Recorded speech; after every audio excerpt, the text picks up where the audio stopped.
Yo, what's going on, guys? My name's Tom, and I wanted to make an update video to my last video. So last night, I got an email from 343 inviting me to join the MCC update beta program, whatever the fuck it is. And at first, I thought it was just a prank because I'm like, beta? I mean, the game's been out for 4 years, but yep, that's correct. They're doing a beta. And like most of you guys, I've moved on from Halo, but I signed up because I figured I want to try to shape the future of classic Halo because unfortunately, MCC for us is pretty much the last outlet to play classic Halo in a competitive environment. So I finally decided to make this video. I've been wanting to make this video since a long time, for a very long time. I'm gonna put it to you like that. I got a lot of flack for a video that I made, I think in 2015, about how to dodge, and I basically showed people the two methods of how to dodge, and it was patched, but it was patched very poorly. The ban that you receive for dodging or quitting so many games in a row is console side, and people figured out how to delete the data associated with that profile, which essentially unbans you. Now I'm going to show you that in this video, and I'm also going to show you a couple other things that are very game breaking, but they support my last video. Now, if you guys haven't seen my last video, I know it's 11 minutes long, but I highly encourage you to go watch that prior to this video or afterwards, whatever, it's your choice. But I covered all the main topics of what 343 needs to change in MCC for it to be a playable and functional game for not only the competitive people, but also the casual players, which make up the majority of every gaming community.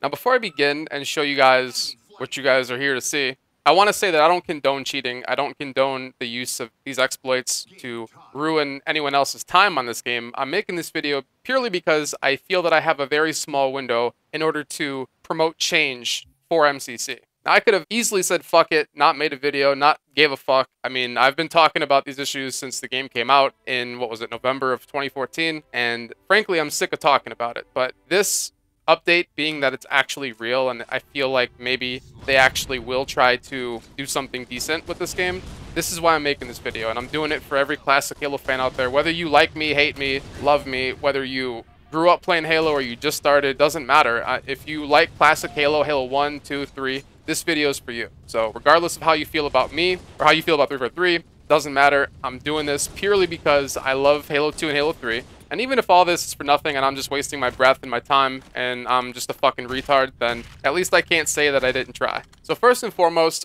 I'm going to show you guys an example of why I promote party and rank matching so much. Parties need to match their equivalent in ranked playlist. I'm not talking about social. If you really want to run fours in Team Slayer, a social playlist, and you just want to beat up on people searching by themselves or in a party of two and people who aren't very good at the game, then by all means, you do what you want to do. But in ranked playlists, I do believe that parties need to match parties. Now, this is a prime example. So in this clip, I was like a level 5 or 6 when I met this level 20, and I had no luck matching level 50s, so I figured if I invite them for a couple games, eventually I'm going to match a team of 4. And typically, when you are a low rank, you will match teams of 4, but they just won't be 50s. So if you're like level 1 through 10, generally you won't get 4 50s on the other team. But once you reach like level 10, you start matching 50s like every other game.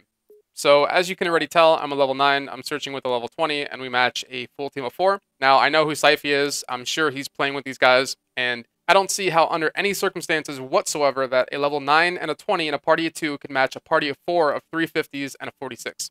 Now, I was going to dodge this game, but I kind of felt bad for the person that I'm playing with. I didn't want to just up and leave, so I decided to play the game out, and the game went exactly how I thought it would. So as you can tell, we got raped, and I went 15, 12, and 10. Really not much I can do. I mean, I had the most assists, least deaths, and the most kills on my team. Now, don't get me wrong. I'm not trying to make the implication that I'm better than anybody on the blue team. But what I'm saying is, if the game was fair, basically, if I had my team of 4 and I was a 50 and my teammates were 50s and the games were fair, that game would have been a lot closer than the outcome actually was. So the next thing I want to talk about is how do you actually know if you're matching a party of 3 or party of 4 if you're by yourself or in a party of 2? Now, if you're searching in the menu, the first thing you want to look at, obviously, is who you match. So if you're searching by yourself or with a friend, if 3 or 4 people connect simultaneously, that's a pretty big indication that you're matching a full team. Now, outside of that, I mean, you could check their friends list if they have similar gamer tags, clan tags, stuff like that. Those are obviously dead giveaways. If they're all level 50s, they're all the same rank. If they vote the same thing, those are also dead giveaways. You could also check the KDs of players, and that usually determines if they're competent or not. If you have a negative KD in MCC, I mean, MCC is pretty much a social game, even though there's ranks. I mean, parties don't match parties, ranks don't match their equivalents. So if you have a negative KD in MCC, chances are you probably aren't the greatest, but I'm sure there's exceptions. In Halo 3 and Halo Reach, you had the ability to see if people were searching together, and that was removed in Halo 4. And in my opinion, it's because they don't want to discourage people from playing, because obviously if you're searching in a ranked playlist and you match a team of 4, you're probably just going to quit. So they don't want to get people to quit and dodge, although it's pretty easy to identify if you've played the game enough. So moving on, those are obviously the two biggest issues, the rank and party matching. In ranked playlists, those are huge. But another really big issue that, if goes unfixed, will continue to plague MCC and eventually kill the game is dodging. Now, I'm not going to lie, I've dodged, you've dodged. Everyone who plays MCC, if you played it on a regular basis, you know what dodging is, and you've probably done it, because MCC is a fucking mess, and the game is broken beyond belief, and if you play by yourself or as a party of 2, you are constantly going to match parties of 3 and parties of 4, and it's just not fair. So dodging is the only way to negate that, and I'm completely in agreement with everyone who dodges for that specific reason. But unfortunately, wherever there is an exploit, there's people who abuse it, and dodging is something that has plagued the game, because even if a match is fair, people will simply quit the build. If they get outvoted, like if they're playing a game type or map that they don't want to play, they'll just simply dodge. Or if they match really good 50s and they're just like average 50s or they're below average 50s, then they'll just simply dodge. Now, clearly you can't take out quitting, or you can't make it so players can't quit their build. Those are core features of the game. I understand that. But what you can do is, if someone dodges in a ranked playlist, you need to penalize them. For instance, if you're playing a ranked playlist and you quit out of a match-made game, I think it counts for about 3 losses. So why not do that to people who dodge? Like, if you connect to a game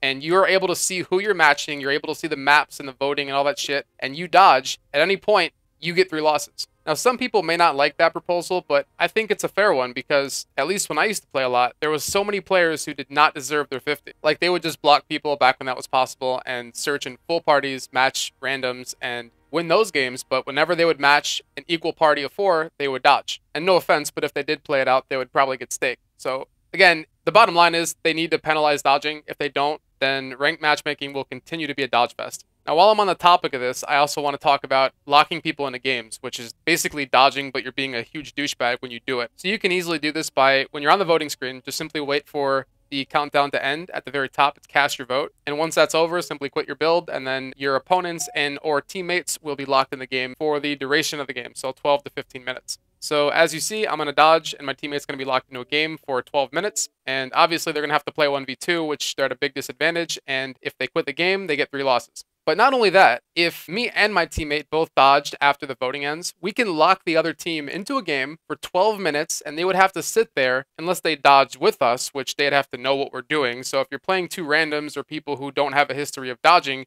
and if they quit the game normally or they quit the build when the game starts, they're going to get 3 losses and possibly derank. So as you see, I'm not in the game. It worked as intended, and this is why dodging is so fucking broken and continues to make this game terrible. So the next thing I want to talk about and prove is that host migration is not a actual feature. So host migration is pretty self-explanatory, but if you're unaware, host migration is the migration or changing of a host during the game. Now, back in 2014, there was a lot of skeptics in the Halo community and saying that, no, it's all dedicated servers, and Frank O'Connor denied the fuck out of this. And I thought about downloading software and showing you guys in a video back then that you can, in fact, pull IPs, and there was such thing as hosts. But at the time, there was just so many people who were backing 343 that I just said, well, fuck it. I mean, I know that I'm right, but what's the point? Like, I just didn't see a point. But anyway, the reason that we need host migration, aside from like the bad connection aspect, because obviously if a player pulls host and they don't have a very good connection, then you have to play that entire game on their host, is the fact that when a player pulls host in matchmaking, they can simply end the game. So at any point, they can end the game. If they quit the game like the normal way, like if you press start and you quit the fucking game, the game ends. And also, if you dashboard while you're host in a matchmade game, everyone goes black screen. Everyone's game crashes. Now, if your name isn't Frank O'Connor and you don't work for 343 Industries, then you could probably tell that this is a pretty big issue. And unless dedicated servers are 1000% for matchmaking, like unless you cannot do anything but play on a dedicated server, then they need to implement host migration, because if you don't, people are going to do this. Basically, what 343 did by not implementing host migration, they basically reverted back to Halo 2. Where you can stand by. Because honestly, what's stopping you from pulling hosts in matchmaking and uploading a YouTube video or torrenting or lag switching? You could basically stand by, you could vote objective, and you could upload a fucking YouTube video and everyone lags.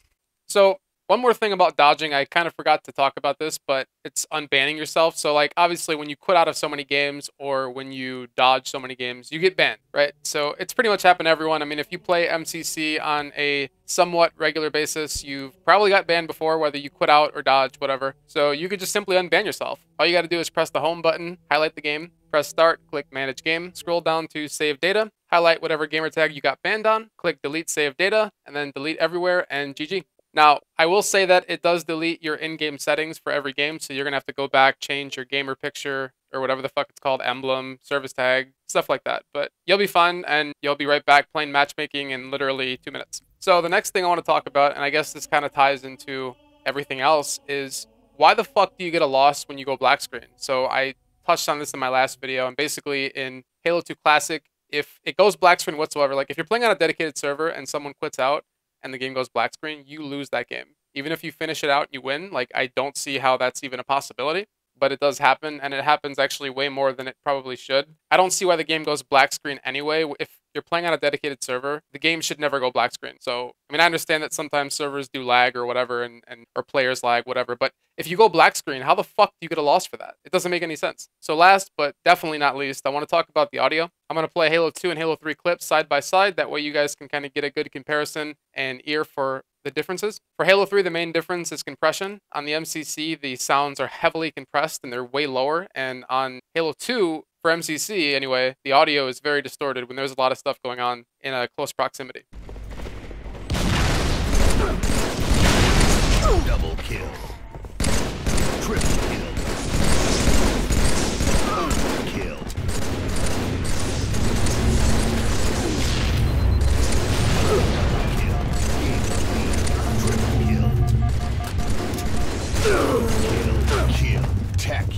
So as you can probably tell, the audio is quite different. The sounds on the Xbox 360 were way more defined, they were sharper, and they just sound better. Alright, so next I'm going to play some Halo 2 clips, and you guys can see for yourself. Gain the lead. Double kill. Triple kill. Kill. Killing spree. So as you guys can tell, it's pretty laughable. There's a huge difference on Halo 2, and Halo 2 just seems to be broken all around. But for a game that was supposed to be like an enhanced version of these games, I mean, I don't see how you can get the audio wrong. The audio is a huge part of any game, and I don't see why it really wasn't fixed. I mean, I've had to deal with this, as have all of you, since 2014, so hopefully they fix that too, but we'll see. Anyway, guys, I've made this video once again longer than I thought I was going to make it. I really appreciate you guys for watching. Sorry for putting out another video about the same fucking shit so soon.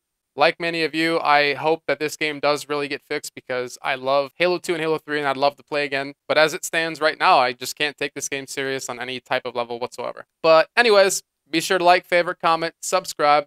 Love you guys. Peace.